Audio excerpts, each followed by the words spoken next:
بسم اللہ الرحمن الرحیم۔ ہمدرد ہیلتھ ٹپس میں آپ کو ویلکم کرتے ہیں۔ آج کی نئی ویڈیو میں ہم آپ کو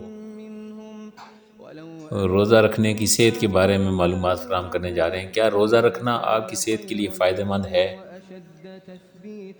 رمضان المبارک کا مبارک مہینہ اللہ کی رحمتوں کے ساتھ جاری و ساری ہے اور دنیا بھر میں لاکھوں مسلمان ماہ رمضان کے روزے رکھ رہے ہیں۔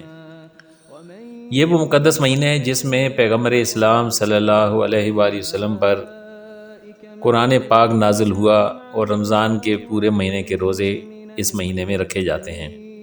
روزہ اسلام کے 5 ستونوں میں سے ایک ہے، یعنی روزہ ان اسلامی فرائض میں شامل ہے جو تمام مسلمانوں کو انجام دینے کی کوشش کرنی چاہیے۔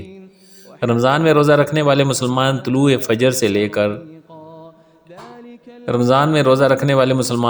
فجر سے پہلے جو کھانا کھاتے ہیں اس کو سحور یا سحری کہا جاتا ہے، اور غروب آفتاب کے بعد شام کا کھانا جب کھایا جاتا ہے جسے افطار یا فطور کہا جاتا ہے، کھا کر روزہ کھولتے ہیں اور دن بھر کچھ بھی کھاتے یا پیتے نہیں ہیں، حتیٰ کہ پانی تک نہیں پیتے۔ تو کیا روزہ رکھنا آپ کی صحت کے لیے فائدہ مند ہے؟ اس پہ آج ہم بات کریں گے۔ عام طور پر روزہ رکھنے کے کافی فوائد ہوتے ہیں اور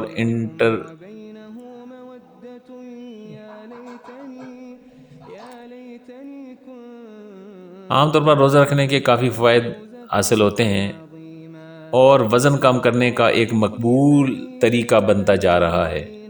کیا کھائیں اس پر توجہ دینے کے بجائے انٹرمٹنٹ فاسٹنگ میں آپ کی توجہ اس پر ہوتی ہے کہ کب کھانا ہے۔ اس میں ہر روز مخصوص گھنٹوں کے لیے روزہ رکھا جاتا ہے۔ اس کے پیچھے خیال یہ ہے کہ ایک بار جب آپ کا جسم اپنے جمع کیے گئے شوگر کو استعمال کر لیتا ہے تو یہ چربی جلانا شروع کر دیتا ہے اور وزن میں کمی واقع ہوتی ہے۔ اس عمل کو میٹابولک سوئچنگ کہا جاتا ہے۔ تحقیق سے پتہ چلتا ہے کہ انٹرمٹنٹ فاسٹنگ سے صحت کے جو فوائد حاصل کیے جا سکتے ہیں ان میں blood sugar, blood pressure, cholesterol کی کمی، سوزش کی کمی، انسولین پر آپ کا دار و مدار کم کرنا اور ٹائپ 2 ذیابیطس کے خطرے کو کم کرنا شامل ہے۔ رمضان کے روزوں میں بھی یہ تمام خصوصیات موجود ہیں۔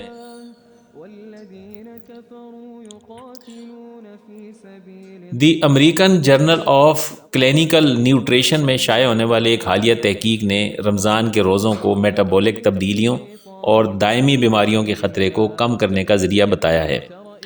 تحقیق کے نتیجے میں یہ بات سامنے آئی ہے کہ رمضان کے روزے پھیپھڑوں، کولوریکٹل اور چھاتی کے کینسر کے خطرات کو نمایاں طور پر کم کرتے ہیں۔ ماہر غذائیت کا کہنا ہے کہ عام طور پر لوگ رمضان کے دوران تقریباً 1 کلو وزن کم کر لیتے ہیں، لیکن اس کے ساتھ ساتھ احتیاط بھی ضروری ہے۔ اگر آپ افطار کے وقت زیادہ کھاتے ہیں تو آپ کا وزن بڑھ بھی سکتا ہے۔ وہ کہتے ہیں کہ بطور انسان ہمارا زیادہ کھانے کا دل کرتا ہے، ہمیں جتنی زیادہ مختلف قسم کی چیزیں پیش کی جاتی ہیں ہم اتنا ہی زیادہ کھاتے ہیں، اور افطار پر بھرے دسترخوان پر کس کا دل نہیں للچائے گا، لیکن آپ کو سامنے رکھی ہر چیز کھانے کی ضرورت نہیں ہے، لہٰذا سوچ سمجھ کر اور آہستہ آہستہ کھائیں۔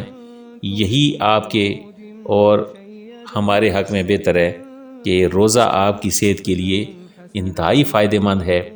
اگر آپ روزہ رکھتے ہیں تو آپ سے اللہ بھی راضی ہوگا، اللہ کے رسول بھی راضی ہوں گے، اور اگر آپ روزے سے بھاگتے ہیں تو پھر یاد رکھیے کہ آپ کو وہی طریقہ اپنانا پڑے گا جسے انٹرمٹنٹ فاسٹنگ کہا جاتا ہے، یعنی وقفے وقفے سے روزہ رکھنا۔